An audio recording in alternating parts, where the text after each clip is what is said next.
हाँ जी, क्या हाल है आपके? द क्विंट पर उर्दू नामा का कोई भी नया एपिसोड सुने हुए आई एम श्योर आपको 3 हफ्ते तो हो ही गए हैं। और उसकी वजह ये है कि मुझे फ्लू हो गया है और मेरे साथ साथ मेरे बेटे को फ्लू हो गया है। चिपके हुए हैं अभी इस वक्त मेरे साथ। हाँ भाई रुक जाओ, भी और बता रहे हैं हम, वो बात भी बताएंगे। हाँ हाँ रुको। अच्छा ठीक है ठीक है। तो दूसरी बात ये है कि हमने शहर बदल लिया है, तो इस हालत में ये सारी उठा पटक भी हम कर रहे हैं, तो जाहिर सी बात है हम बिल्कुल भी आपको कुछ नया नहीं सुना पा रहे हैं। लेकिन अगले हफ्ते तक का वायदा है कि आपके लिए एक नया फ्रेश एपिसोड आएगा। इस हफ्ते जो हम आपको सुनाएंगे वो है एक दास्तान, महात्मा गांधी की दास्तान।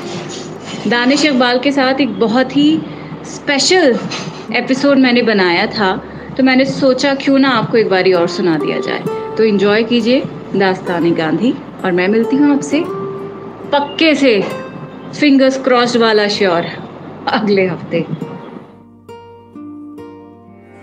आया वतन का शायदा, भारत के भाग जागे, पूरी हुई तमन्ना, भारत के भाग जागे, गुजरात तुझको भाया, भारत में फिर तू आया, धन धन तुझे कन्हैया, भारत के भाग जागे। हम नींद में थे गाफिल, तूने हमें जगाया और रास्ता दिखाया, भारत के भाग जागे, होकर रहेंगी पूरी हम सब की आरज़ुएं, गांधी हुआ है पैदा, भारत के भाग जागे।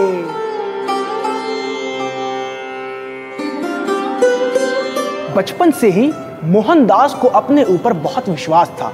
उनके अंदर जिद बहुत थी और एक अजब सा एतमाद था, और अगर एक बार इरादा कर लेते तो किसी को भी खातिर में ना लाते थे।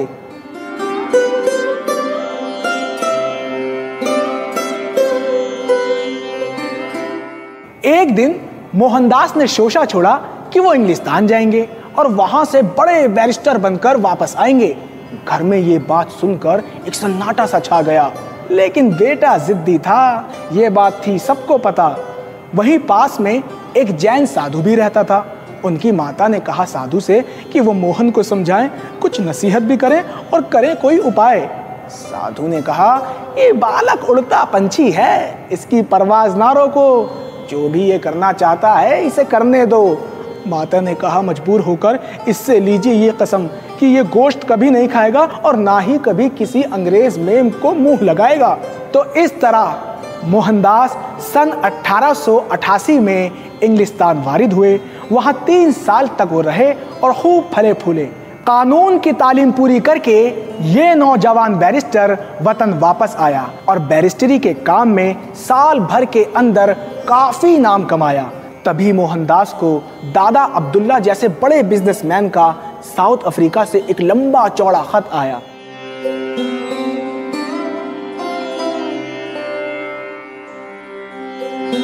लिखा था, मोहनदास तुम अफ्रीका आ जाओ, मुझे जरूरत है तुम्हारी। मोहनदास ने सोचा ना था कि वो साउथ अफ्रीका ऐसे जाएंगे कि अगले 20 साल तक बस वहीं के हो जाएंगे।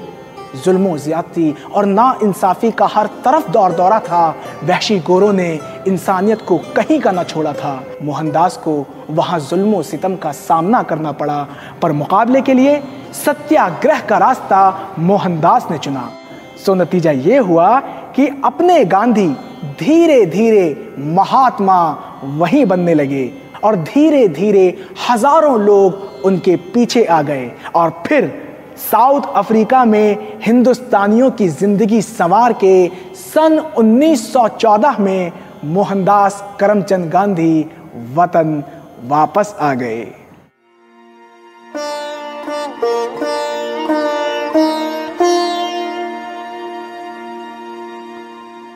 हिंद वापस आके बापू ने पूरे मुल्क का दौरा किया। अमन का ये पैगाम्बर संदेशा अपना लेकर घर घर गया। यही वो दौर था जब पहली आलमी जंग के शोले दुनिया भर में लगे थे फैलने। यही वो ज़माना था जब अंग्रेज़ हिंदुस्तानियों को हिंदुस्तानियों से लड़ाना चाहते थे।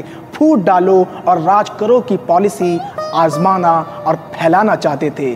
तो किस्सा कुछ यूं है जनाब कि भारत आकर महात्मा गांधी ने साबरमती में अपना एक आश्रम खोला और चंपारण से लेकर अहमदाबाद तक हर जुल्म के खिलाफ हल्ला बोला।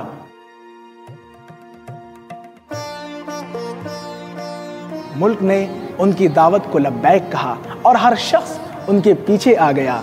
महात्मा गांधी की शोहरत मुल्क के बाहर भी थी लगी फैलने और सारी दुनिया पुरुम्मीद होकर उनको लगी थी देखने।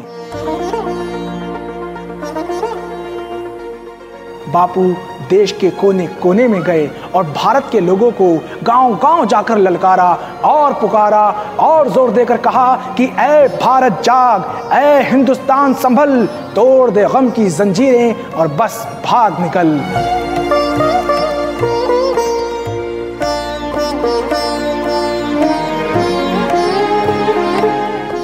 शायद आपको ये बात ना पता हो कि अपने बापू थोड़े मजाकिया किस्म के शख्स भी थे।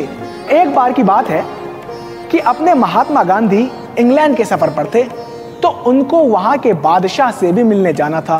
तो राजा और रंक की और इस होने वाली मुलाकात पर वहां की पब्लिक में बड़ा हंगामा था।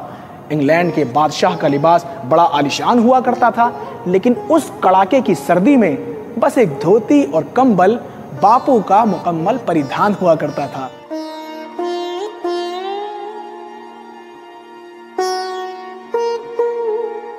लोग बादशाह के पास जब जाते थे तो सच संवर कर दरबार में अपनी छप दिखलाते थे। तो एक अखबार के रिपोर्टर बापू के पास घबराए हुए आए और सवाल के तौर पर एक दूर की कोड़ी लाए। पूछने लगे, शाही मुलाकात के दिन मिस्टर गांधी, आपने कौन से कपड़े पहने होंगे? बापू ने कहा, हम यही अपनी पुरानी धोती पहने होंगे। रिपोर्टर साहब ये जवाब सुनकर बौला गए और सोचते सोचते काफी चकरा गए। कहने लगे, ये कपड़े जरूरत से कम नहीं लगते आपको?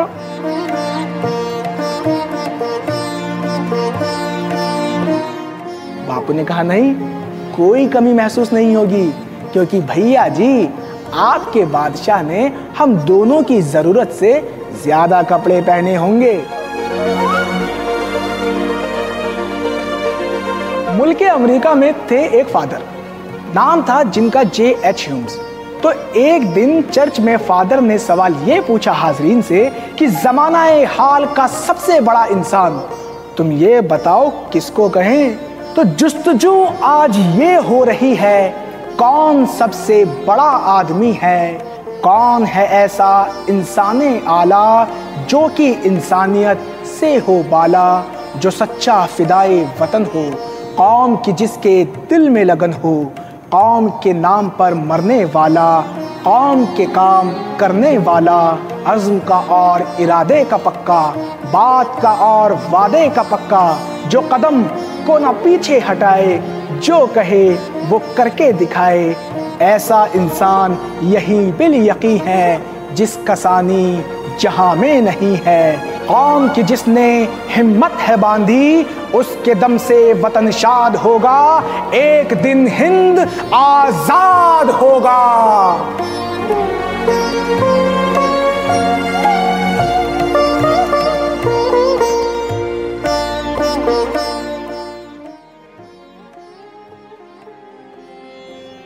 वही सितारे हैं मगर कहाँ है वो महताब हिंद?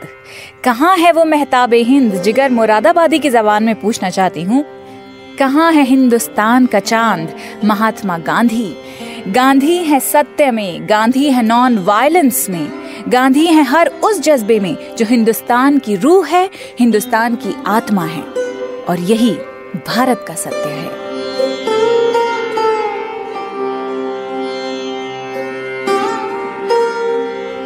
तो ये था उर्दूनामा में दास्ताने गांधी स्पेशल पॉडकास्ट जो आप द क्विंट और क्विंट हिंदी पर सुन रहे थे। उर्दूनामा के बारे में आपको बता देती हूँ कि ये एक ऐसी पॉडकास्ट सीरीज है जिसके जरिए न सिर्फ उर्दू जबान सीखते हैं बल्कि उन लोगों को भी याद करते हैं जिन्होंने अपनी शायरी, अपने लिटरेचर से बहुत ज़रूरी बातें कह दी हैं। बस उसी विजडम को याद करने की और याद रखने की ये हमारी एक छोटी सी कोशिश है। इसे हम उर्दूनामा कहते हैं। आप इसे एप्पल, गूगल पॉडकास्ट्स पर, स्पॉटिफाई और जियो सावन जैसे ऐप्स पर जाकर सब्सक्राइब कर सकते हैं। और अब तक उर्दूनामा के जितने भी एपिसोड्स हमने किए हैं वो सब आप यहाँ जाकर सुन सकते हैं। मैं हूँ फबीहा सैयद और बहुत जल्द एक नए एपिसोड के साथ आपसे दोबारा मिलूंगी।